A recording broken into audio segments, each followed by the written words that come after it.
360 points on offer, and somehow the pressure must have told as Craig Lowndes got away to a clean start, and from fourth on the grid, Mark Scaife jumped to second. That was a good drive in the early laps, but what happened behind? All kinds of problems as Steve Ellery came up the inside, hits Garth Tander there, turns him sideways, and that of course causes a log jam on the circuit.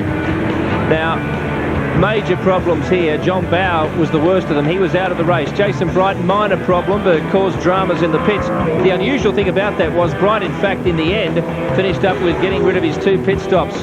His scheduled pit stops, that is. Rodney Forbes having some problems there. Cameron McConville and he came together, and that almost caused wider problems. Rotten weekend for David Bernard. He had trouble qualifying. He had an awful food poisoning illness, and then once he kind of shook that off, he's had nothing but trouble on the track since.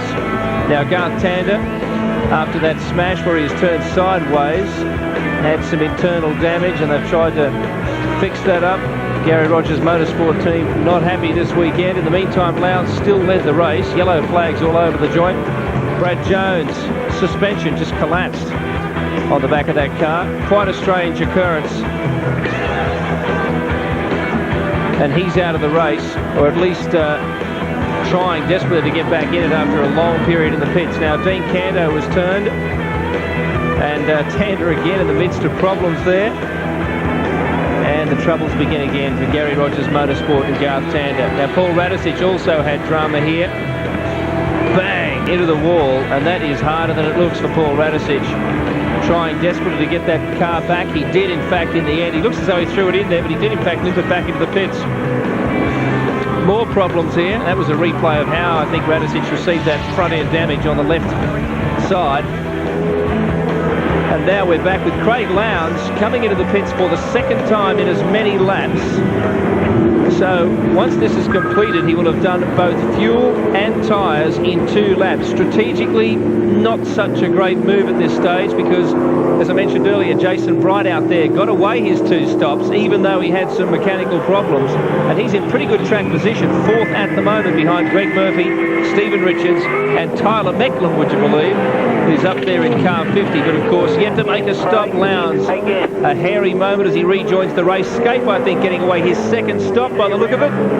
It is. So both the HRT cars now have their 2nd stops. They can run all the way to the finish line. And that is your track position at the moment at the bottom of your screen. And they go.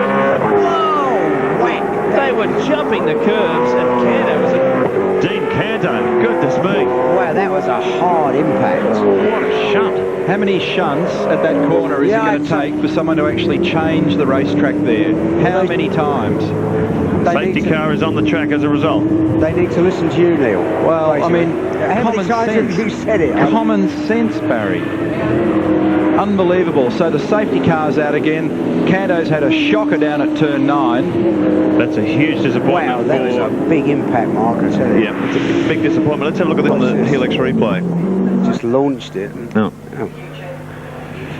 Well, the situation is the cars are tripping over the curbing they've got down there. Here's what's happened to Canto.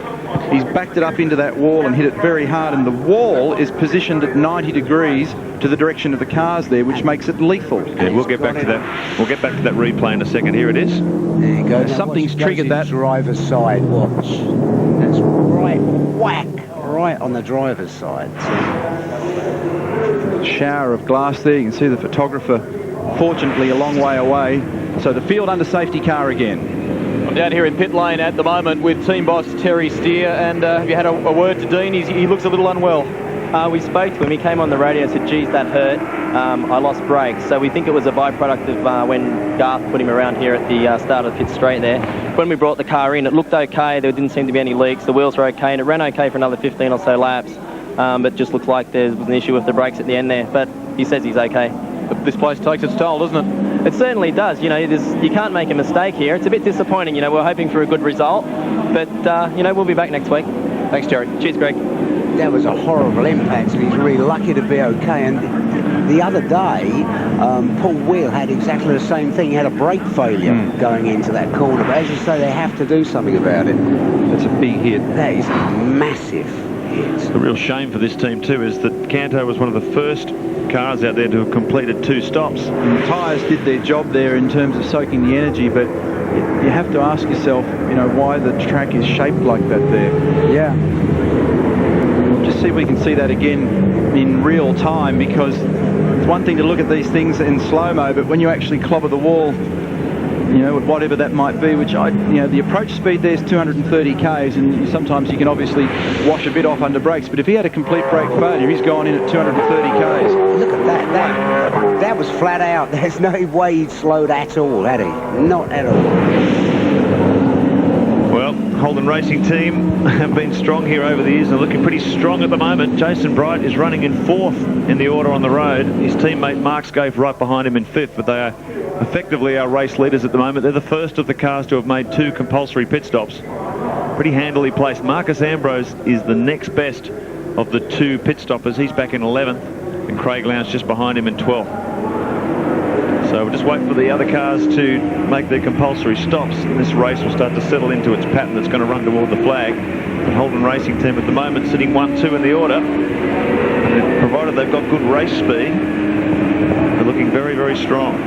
In actual fact, Mark, that was a mistake. Canto hadn't made a mistake with that. It was on the ball. He hadn't. Greg Murphy and Stephen Richards are leading this one. Tyler Mecklam's in there too, but he's yet to stop. Jason Bright is your effective race leader with his teammate Mark Scaife behind in 5th. Jason Bargwana, Trevor Ashby and John Faulkner round out the top 8. Glenn Seaton and Todd Kelly round out the top 10. And Marcus Ambrose looking pretty well placed in 11th too.